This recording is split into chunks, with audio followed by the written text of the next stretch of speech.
В Юго-Осетинском научно-исследовательском институте прошел научный семинар, посвященный 80-летию Великой Победы. Семинар был подготовлен старшим научным сотрудником Юго-Осетинского научно-исследовательского института Мадиной Гасиевой. Тема семинара – художники Южной Осетии, Великая Отечественная война. По словам докладчицы, тема ею была затронута не случайно.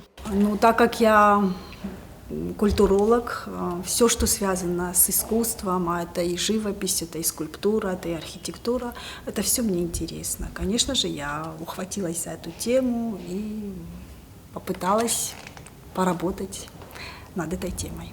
Семинар проходит в рамках празднования 80-летия Великой Победы. Каждый отдел института затронул определенные аспекты этой темы. В своем докладе Мадина Гасиева подробно рассказала о работах наших художников на тему Великой Отечественной войны. В частности, о жизни и творчестве Махарбека Туганова и о его работе «Бой в Алагирском ущелье». Картина, как вы видите, сильно перегружена, даже, можно сказать, чрезмерно. Автор прям уделяет деталям, досконально, как бы приглашает тем самым каждого из нас поэтапно просмотреть каждую деталь. Не вызывает у нас сомнения, что исход битвы решен будет в пользу наших солдат.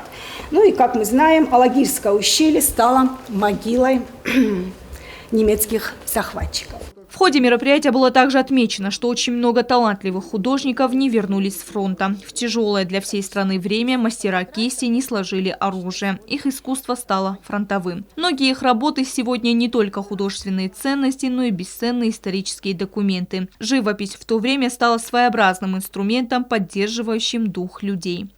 Надо отметить, что в те времена перед художником стояла совсем другая задача.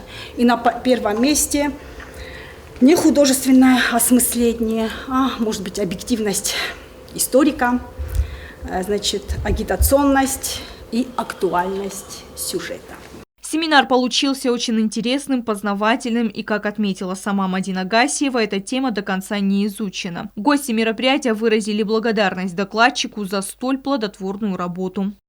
Огромное спасибо, Мадина Александровна, за ту работу, которую вы провели. Это, безусловно, архиважная работа, и она не должна быть забыта и в рамках научной работы. И я считаю, это очень важно, что материалы, картины и полотна, которые находятся в Национальном музее Республики Южная Осетия, работают еще и вне стен Национального музея, а вот так они изучаются, детализация происходит в содержательной части.